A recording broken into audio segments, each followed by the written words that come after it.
Virat கோலியின் great லீகசியை அவங்க பார்த்துக்குவாங்க. India கவலைப்பட வேண்டாம். ஏபிடி பேட்டி. வணக்கம் செய்தி புனல் நேயர்களே. இந்திய கிரிக்கெட் அணியின் நம்பிக்கை நட்சத்திரம் விராட் கோலி சமீபத்தில் டெஸ்ட் போட்டிகளிலிருந்து ஓய்வு பெறுவதாக அறிவித்தார். 2011ஆம் ஆண்டு அறிமுகமான அவர் சச்சின் டெண்டுல்கருக்கு பின் சிறப்பாக விளையாடி இந்திய பேட்டிங் துறையின் முதுகெலும்பாக செயல்பட்டார். கடந்த 10 வருடங்களுக்கும் மேலாக இந்தியாவின் நிறைய வெற்றிகளில் பங்காற்றிய அவர் 123 போட்டிகளில் 9230 ரன்களை எடுத்துள்ளார். 2014இல் தோனி விடைபெற்ற போது ஐசிசி டெஸ்ட் தரவரிசையில் இந்தியா 7வது இடத்தில் தடுமாறிக் கொண்டிருந்தது.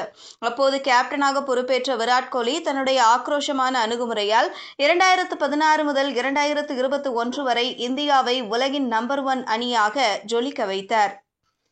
மேலும் ஆஸ்திரேலியாவில் அவரது தலைமையில் முதல் முறையாக டெஸ்ட் தொடரை வென்று இந்தியா சரித்திரம் படைத்தது. இருப்பினும் சமீபத்திய வருடங்களாக தடுமாறி வந்த விராட் கோலி 36 வயதில் ரோஹித் சர்மாவை தொடர்ந்து வருங்கால வீரர்களுக்கு வழிவிட்டு ஓய்வு பெறுவதாக அறிவித்துள்ளார். இந்த நிலையில் விடைபெறுவதற்கு இதுவே சரியான நேரம் என்று கருதி விராட் கோலி ஓய்வு பெற்றுள்ளதாக ஜாம்பவான் ஏபிடி வில்லியர்ஸ் தெரிவித்துள்ளார். இருப்பினும் விராட் கோலியின் மரபை முன்னோக்கி எடுத்துச் செல்ல இந்தியாவில் நிறைய தரமான இளம் வீரர்கள் இருப்பதாகவும் அவர் கூறியுள்ளார். எனவே விராட் கோலியின் ஓய்வு குறித்து இந்தியா கவலைப்பட வேண்டியதில்லை என்று தெரிவிக்கும் அவர் இது பற்றி பேசியது பின்வருமாறு. விராட் கோலி தம்முடைய தைரியமான உணர்வை பின்பற்றியுள்ளார். கடந்த பல வருடங்களாக அவர் உலக கிரிக்கெட்டுக்கு நிறைய பங்காற்றியுள்ளார். அதிர்ஷ்டவசமாக நாம் இன்னும் அவரை களத்தில் பார்த்து கொண்டிருக்கிறோம். இருப்பினும் டெஸ்ட் கிரிக்கெட்டில் அவரை நாம் மிஸ் என்பதில் சந்தேகம் இல்லை. டெஸ்ட் கிரிக்கெட்டில் அவர் கிரேட் லீகசியை விட்டு சென்றுள்ளார். ஆம், இது இளம் வீரர்கள் வருவதற்கான நேரமாகும். சுப்மன் கில் பொறுப்பை ஏற்றுக்கொள்ள உள்ளார். இளம் வயதிலேயே வாய்ப்பையும் வெளிப்படுத்தலையும் கொடுக்கும் IPL காரணமாக இந்தியாவில் நிறைய திறமையான வீரர்கள் இருக்கிறார்கள்.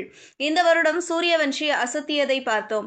அவரை போல நிறைய வீரர்கள் ஆரம்பத்திலேயே முதிர்ச்சியுடன் கிரிக்கெட்டில் விளையாட தயாராக இருக்கிறார்கள். அது இந்தியாவுக்கு மிகச்சிறந்த வாய்ப்பாகும். தற்போது இளம் இந்திய அணியினர் இங்கிலாந்தில் பொறுப்பை எடுத்துக்கொள்ள வேண்டும். அது கடினமானதாக இருக்கும். ஆனால் இந்தியாவிடம் உலகத்தரமான வீரர்கள் இருக்கிறார்கள். எனவே தங்களை நம்பி விளையாடினால் அவர்களால் ஏதாவது ஸ்பெஷலாக சாதிக்க முடியும் என்று கூறினார். இதுபோன்ற செய்திகளை தெரிந்து கொள்ள செய்தி புனலுடன் இணைந்திருங்கள்.